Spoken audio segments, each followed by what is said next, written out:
I don't know what to tell you, man. The title's pretty self-explanatory. I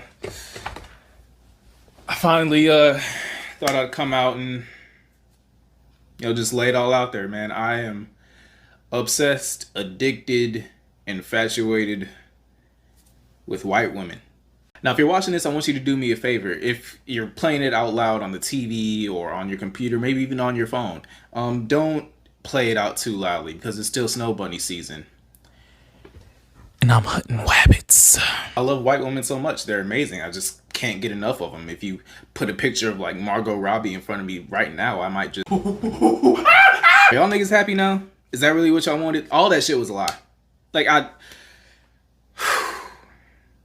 Let's have a talk. I remember back in my senior year of high school, there was this girl named Abby. Shout out to Abby.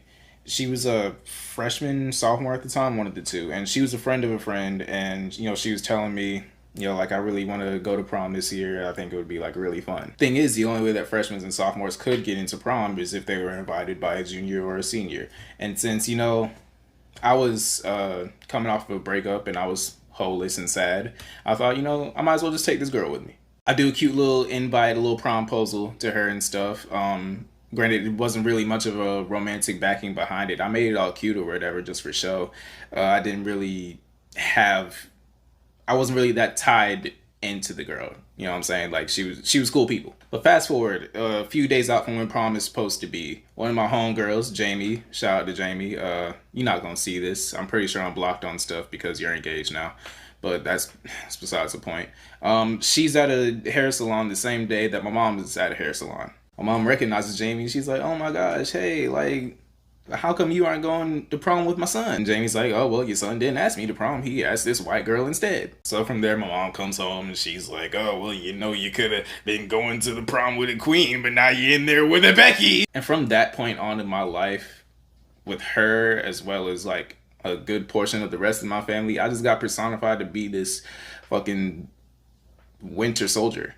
Even though the majority of my relationships, whether they be physical or romantic, ended up being with women of color, I still couldn't escape these bunny hopping allegations, even though white women were taking up 10% of that demographic. I remember it was around my 20th birthday, and at the time my mom was working in South Carolina, so she would only be home around twice a month, honestly. And I had this girl over at the crib, and black girl.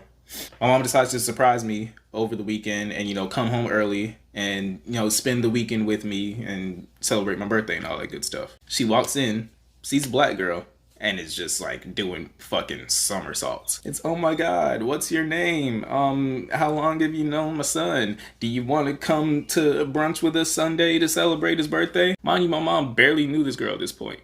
Because I barely knew this girl at this point. This was the third day that we had spoke to each other. But the fact that she is a woman of color was moving enough for her to be like, oh, finally, my son's not a bunny hopper, and let's just hop on this fucking opportunity. Now, it's very easy to be like, oh, well, if that's the case, why are you so upset about these allegations? If you know what you're pursuing and it's not the idea that these people have of you, then why are you so upset about it? Because I don't want to be put in the same category as them, legit bunny hopping niggas who will be like, oh, yeah, I prefer a white woman. And you're like, okay. And then he's like, yeah, I don't see how anybody could be with one of those weave wearing, spear chucking baboons, and you're like, what the fuck? Nobody even asked you to say all that. I don't want to be the same group as those niggas.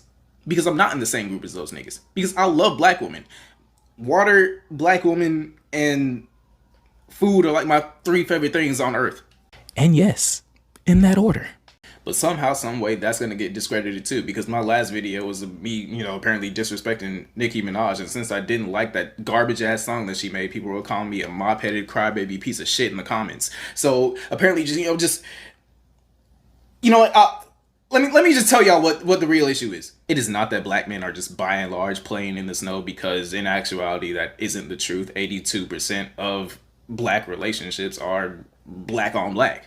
It is just the fact that it is the societal norm for black men to get the most attention when they're doing something that you people don't fucking like. And if you don't think that's the truth, look at how these Twitter niggas were treating fucking Bronny James, LeBron's son, when he was 17 years old, when he took a white girl to fucking prom. Y'all acting like he knocked the bitch up. And even if he did knock the bitch up, it's not your fucking business. Look at the way that Michael B. Jordan has dated black and white women, but people will just hold that white shit over his head for as long as he fucking lived. Look at how someone like Donald Glover can create Afrocentric music as well as an Afro-surrealist show as great as Atlanta, but everybody will fucking discredit it because he's with a fucking white woman. And last but not least, look at little old me. My family and my peers have deemed me to be this bunny hopping winter soldier, fucking I don't know what. And I've been bitchless for years. How can I, like, that doesn't even add up. And to be completely transparent about it, this has been one of the, like, hardest times of my life, at least in the romantic department. I'm a lonely nigga, you know what I'm saying? And I'll just straight up admit it. And I think it's a bit unfair to me that I had to be subjected to the criticism of my family and my peers if I do end up with a white woman, instead of them just being happy that I actually have a woman in my life again. If the situation does arise where I end up courting a white woman, I want to be able to walk into safe spaces with her and not have these sort of looks from my own fucking people. I don't want to have to deal with the preconceived notions that I hate my people, or I hate myself, or I hate my mother just because I end up with a fucking white woman. I don't want to have to hear the murmurs of, oh, I bet this nigga like raisins in his potato salad. I don't know what white people do. And I don't want to deal with that. Kind of rambling at this point. I meant to write, you know, my script out and everything the way I normally do for my videos, but I've been being a piece of shit because I'm all stressed about other things. So if I rambled on, if I was just yapping and shit, then so be it. And like the video won't get views and it'll suck, and then this will just die with all the other irrelevant videos on my channel. But if not, and this does bring a new viewer to this channel, then I really appreciate you watching, and I hope this is something that you can sympathize with, or I hope that's something that you maybe learned with, or you just fucking laughed. I mean, that's cool too. I just want views. But I think I'll just leave things there where they are, and I want to record another video tonight, but I keep getting invited out, so I guess I'll just go be irresponsible, or, you know, like drink my sorrows away. Anyways, yeah, like, comment, subscribe. I love you guys. Outro. Two things I ain't ever seen. A nigga that beat a gun.